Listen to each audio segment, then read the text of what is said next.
হাইকোর্টে আগাম জামিনের আবেদনের শুনানিতে প্রশ্নের মুখে দেবরাজ চক্রবর্তী, অদিতি মুন্সির। গত 5 বছরে দম্পতির আয় 1 কোটি, অথচ গাড়ি কিনেছেন 60-70 লক্ষে। কিভাবে সম্ভব? হাইকোর্টে প্রশ্ন রাজ্যের আইনজীবী। গত 5 বছরে অবৈধভাবে অন্তত 100 কোটি টাকা আয় করেছেন এই দম্পতি। ভোটের আগে কালিম্পংয়ের একটি ব্যাংক অ্যাকাউন্ট থেকে বিপুল অঙ্কের টাকা সরানো হয়েছে। নির্বাচনী হলফনামা জমা দেওয়ার আগে একদিনে বাজার মূল্য থেকে কম দামে বিপুল সম্পত্তি হস্তান্তর করা হয়েছে। বেনামে এই লেনদেন করা হয়েছে। শুনানিতে দাবি রাজ্যের আইনজীবী, এমন অভিযোগ কেউ করেননি। দাবি অদিতি দেবরাজের আইনজীবী। শেখ শাহজাহান যখন ক্ষমতায় ছিল তখন তার বিরুদ্ধেও কেউ অভিযোগ করেনি। মন্তব্য বিচারপতি জয় সেনগুপ্তের। সম্পত্তি হস্তান্তর করা অপরাধ নয়, আয়কর ফাঁকি দিলে নির্দিষ্ট আইন রয়েছে। নির্বাচনী হলফনামায় ভুল তথ্য দিলে নির্দিষ্ট আইনি প্রক্রিয়া রয়েছে। মন্তব্য বিচারপতি জয় সেনগুপ্তের। ভাটপাড়া পুরসভায় সংকট দেখা দিয়েছে। এখনো পর্যন্ত যা খবর পাওয়া যাচ্ছে, 35 জনের মধ্যে 30 জনের একযোগে পদত্যাগ। পুরসভার চেয়ারপারসন রেবা রাহাও পদত্যাগ করেছেন বলে খবর পাওয়া যাচ্ছে। ভাটপাড়া পুরসভায় সংকট দেখা দিয়েছে। 35 জন কাউন্সিলরের মধ্যে 30 জনের একযোগে পদত্যাগ। পুরসভার চেয়ারপারসন রেবা রাহাও পদত্যাগ করেছেন বলে খবর পাওয়া যাচ্ছে। ভাটপাড়া পুরসভার ভবিষ্যৎ ঘিরে এবার প্রশ্ন উঠে যাচ্ছে। শুরু হয়েছে এ নিয়ে রাজনৈতিক জল্পনাও। পরিষেবা দিতে সরকারি আধিকারিকরা কাজ চালাবেন, দাবি বিজেপি বিধায়ক অর্জুন সিং এর।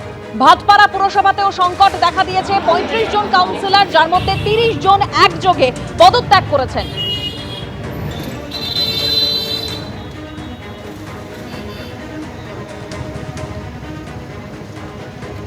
আমার কাছে আর কোনো বিকল্প পথ ছিল না, কারণ আমি যখন শুনলাম পরশুদিন আমাদের 100 জন কাউন্সিলর রিজাইন করে দিয়েছে, কালকে চেয়ারম্যানও রিজাইন করে দিয়েছে, তখন আমার কাছে আর কোনো অল্টারনেটিভ ওয়ে ছিল না, বিকল্প আর কোনো ছিল না কিছু।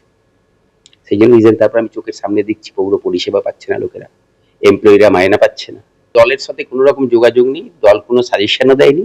দুর্ভাগ্য যে এরকম একটা পরিস্থিতিতে দলের কোনো সাহায্য পাই, কেউই আমাদের কোনো রকম সাজেশন দেয়নি, কেউ গাইড করেনি, কেউই পাশে দাঁড়ায়নি, আমাকে কেউ কোনো চাপ দেয়নি। এটা আমার নিজস্ব একদম ব্যক্তিগত সিদ্ধান্ত। যখন দেখলাম পরশুদিন 18 জন কাউন্সিলর রিজাইন করে দিয়েছে, তখন আর কি বিকল্প পথ খোলা থাকতে পারে? কিছুই নেই। দুর্নীতির খবর আমার কাছেও আছে, দুর্নীতি তো কিছু হয়েছে, আমি তো অস্বীকার করতে, আগে আমি বলেছি তো অস্বীকার করতে পারবো না। আমি গত 4 বছর আমি বলেছি আপনাদের, বেসিক্যালি আমি বিরোধী দলের ভূমিকা পালন করেছি। সেই জন্য এই যদি দুর্নীতি হয় তার কালির দাগ আমি গায়ে মাখবো না। এমএলএ তার মা চেয়ারম্যান, তিনি আইএনটিটিউসি জেলার প্রেসিডেন্ট, তারা পৌরসভা চালিয়েছে, আমরা বিরোধী দলের ভূমিকা পালন করেছি, এর দায়িত্ব আমি নিতে যাব। পরিবর্তনের পরে যতগুলো অসাধু শক্তি ছিল, যারা পৌরসভা পঞ্চায়েত লুট করে তারা জিতেছিল একটা সময়, তার মধ্যে 90% এরকম লোক ছিল যারা লুট করে তারা ভোটে জিতেছিল, মানুষের ভোট দিয়ে জিতেনি।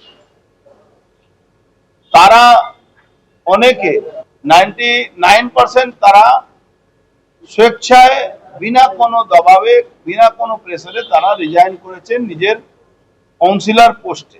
এবিপি আনন্দ, এগিয়ে থাকে, এগিয়ে রাখে।